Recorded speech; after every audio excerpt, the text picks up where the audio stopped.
و تاسو خدای تباه و برباد او ذلیله کا و ظالمانانو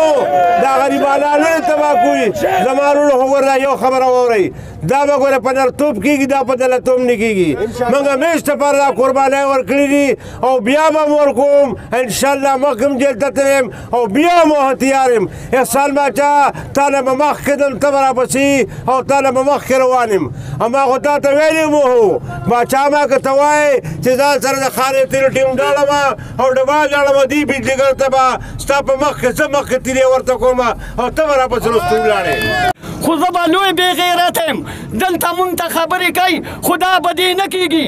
سرې او شنې او زیړې او تورې دا ټولې جانډې لر کوي او دغه ځای والا دا دفتر یې بند کوي که چېرې دی ټیزونه وانهچول داسې د حکومت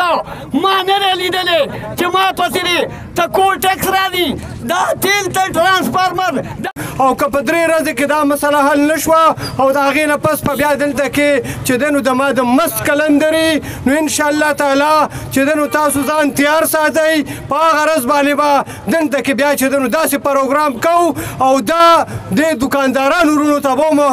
مونږ چې دی نو په هغې کې چې دی نو دا دعوت ورکوو چې دی موږ سره په دې کې شرکت وکړي او که بیا را سره پکې شرکت نه کوي نو بیا که هغوی ته څه نقصان رسي نو هغه به بیا چې دی نو زموږ د غاړې نه خو موږ د ظالم انتظامیه او د کرپټ افسرانو له 10 منټه ټایم ورکوو د 10 منټه بس به دا روډ بندي بیا به فیصله کوو یا به د دوی پرې دفتر ورځو یا به د ډي سي په دفتر ورځو جوړه دي شي څه به کېږي اف آی آر دې کېږي ودې شي د دې مهنګای نه د دې ظلم نه خو د اف آی آر